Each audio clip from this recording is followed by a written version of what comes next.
Arquivo Sombrio. Os ecos que você ouve talvez não sejam apenas da sua imaginação.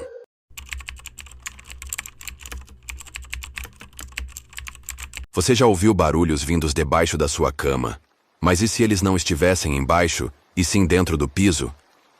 Essa história aconteceu com alguém como você. Uma pessoa comum, em uma casa comum, até que os sons começaram. Antes de continuar, um aviso do Arquivo Sombrio. O que foi encontrado sob aquele quarto não era um animal, nem algo vivo no sentido comum da palavra. Na época, eu morava sozinho em uma casa alugada no interior de São Paulo, na cidade de Espírito Santo do Pinhal. A construção era antiga, com piso de madeira corrida, dessas que estalam à noite mesmo quando ninguém está andando. Era uma casa térrea, simples, sem porão, com apenas 2 quartos, sala, cozinha e um quintal pequeno nos fundos. O quarto principal ficava na frente, voltado para a rua. Foi ali que tudo começou. Na primeira semana, notei algo estranho durante a madrugada. Uma espécie de som oco, como se algo batesse levemente no forro do piso, bem debaixo da cama. Imagine um toque ritmado, lento, insistente. Achei que fosse o encanamento ou talvez algum bicho pequeno. Ignorei. Mas as batidas voltaram, e voltaram sempre no mesmo horário, entre 2 e 3 horas da manhã. Passei a dormir com fones de ouvido, ouvindo podcast, música ambiente, qualquer coisa que mascarasse o barulho. Na segunda semana, comecei a acordar com um som ainda mais estranho. Era como se alguém passasse as unhas pelo lado de dentro da madeira. Não era um arranhado forte, mas sutil, repetido, quase como uma tentativa de chamar a atenção. Foi quando comecei a notar que toda vez que acordava com o som, eu estava deitado exatamente na mesma posição, de lado, com o rosto virado para a parede e os braços dobrados sobre o peito. Sempre. Como se algo me tivesse colocado assim. A partir daí, comecei a dormir com uma faca pequena sob o travesseiro. Racionalmente, eu sabia que era absurdo, mas havia algo naquela repetição que me causava desconforto profundo. Então veio a terceira semana. Era uma quinta-feira. Eu estava deitado, meio sonolento, quando o som voltou. Mas desta vez, não eram batidas. Era um sussurro. E dessa vez, eu ouvi claramente meu nome, sussurrado 3 vezes, com uma voz rouca e abafada, que parecia vir do centro da madeira. Lucas, Lucas, Lucas. Levantei de um salto, liguei todas as luzes, revirei o quarto, testei as tábuas. Nada. Tudo parecia normal. Mas aquela noite não terminou ali, porque quando tentei dormir de novo, algo, ou alguém, empurrou o colchão por baixo, com força suficiente para me fazer rolar levemente para o lado, como se estivesse tentando me virar. E você teria coragem de continuar dormindo nesse quarto se algo chamasse seu nome do chão todas as noites? Na manhã seguinte, entrei em contato com o proprietário. Disse que estava ouvindo sons vindos do piso e perguntei se havia algum tipo de vão entre o chão e a fundação. Ele respondeu com naturalidade, dizendo que não. A casa era antiga, mas foi construída diretamente sobre uma laje. Não havia espaço para nada embaixo. Insisti.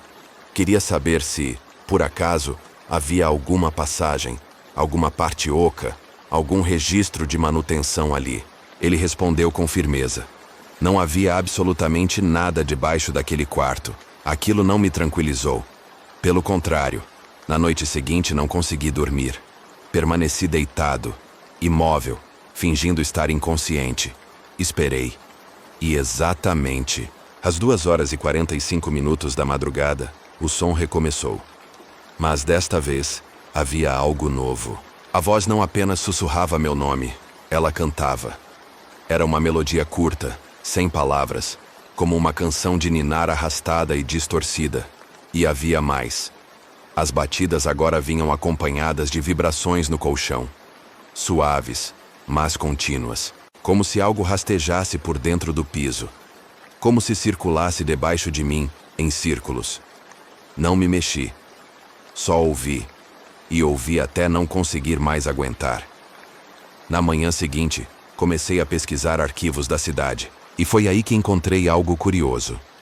O terreno onde a casa foi construída pertencia, até meados da década de 40, a uma antiga escola rural, uma pequena instituição que funcionava em regime de internato, abandonada após um incêndio. Fui até a biblioteca municipal e encontrei uma nota de jornal. Em 30 de setembro de 1947, o prédio havia sido consumido por chamas durante a madrugada. O fogo teve início na ala inferior, onde funcionava o dormitório das crianças menores. 3 delas morreram. A mais nova se chamava Luciano. A casa onde moro hoje foi erguida exatamente sobre a ala destruída. Meu quarto, especificamente, está posicionado onde antes havia o dormitório dos pequenos. Naquela noite, tentei não dormir, mas o corpo não aguentou. Apaguei por volta das 2 horas e acordei com uma respiração que não era minha. Ela vinha debaixo do travesseiro. O que você faria se começasse a ouvir seu próprio nome vindo de dentro do chão? E descobrisse que aquele quarto foi erguido sobre o lugar onde crianças morreram dormindo? Se você também sente que já acordou com presenças que não estavam ali, se inscreva agora no Arquivo Sombrio. Às vezes, os sons da madrugada querem mais do que ser ouvidos. Você teria coragem de remover o piso do seu próprio quarto, sabendo que algo está vivo ali embaixo, só esperando ser libertado? No dia seguinte, comprei uma lanterna forte, um formão, um pé de cabra pequeno e uma marreta. Seja o que for que estivesse ali, eu precisava ver. Eu precisava ter certeza. Esperei até a noite. Tentei manter a rotina. Banho, jantar, uma leitura, qualquer. Às 2 horas, me deitei como sempre, mas agora com as ferramentas ao lado da cama. Às 2 horas e 45 minutos, as batidas começaram. Desta vez, não havia dúvida. Algo se movia lá embaixo. Podia sentir o deslocamento de ar entre as frestas. Levantei devagar, acendi a lanterna e, sem hesitar, comecei a remover as tábuas centrais do piso, uma a uma. A madeira estava mais mole do que deveria, como se tivesse absorvido umidade, ou outra coisa.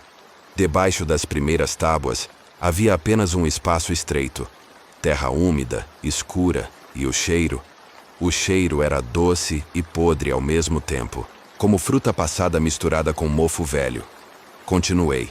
Quando levantei a 6ª tábua, encontrei algo que congelou meu sangue. Uma boneca, antiga, de pano, parcialmente desfeita, sem olhos, com um pequeno nome bordado no peito, Luciano, e ao lado dela, uma cartinha escrita com letras infantis tortas, quase ilegíveis. Hoje eu fiquei sozinho de novo. Eles foram embora e trancaram a porta. Eu tentei cantar, mas ninguém veio.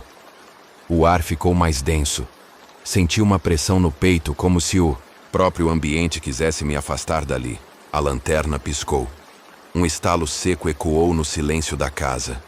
E então, eu vi. Não exatamente uma figura. Era uma sombra. Uma densidade escura surgindo das laterais do vão, como uma névoa que subia da terra e se espalhava pelo quarto. Não me movi.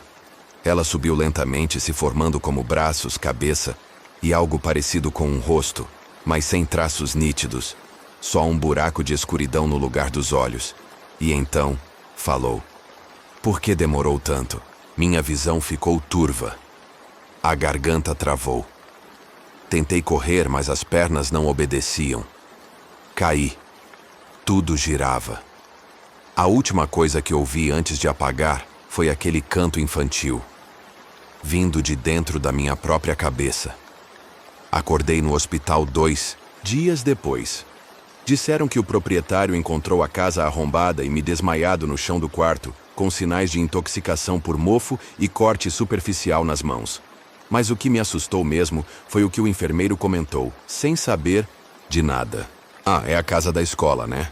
O pessoal da cidade morre de medo daquele lugar. Dizem que as crianças que morreram no incêndio ainda cantam lá dentro, e que um deles sempre tenta voltar. Voltei lá apenas uma vez para buscar minhas coisas. O piso do quarto já havia sido consertado.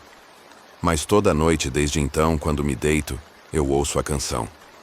Não importa onde eu esteja, Ela começa sempre no mesmo horário, sempre com a mesma voz. E agora, às vezes, eu percebo que estou virado de lado, com os braços dobrados sobre o peito. Exatamente como antes. Se esta história despertou seus próprios medos internos, deixe seu like como reconhecimento das sombras que agora compartilhamos. Inscreva-se no Arquivo Sombrio e ative o sino. E me diga nos comentários: você já acordou na mesma posição, noite após noite, sem saber por quê?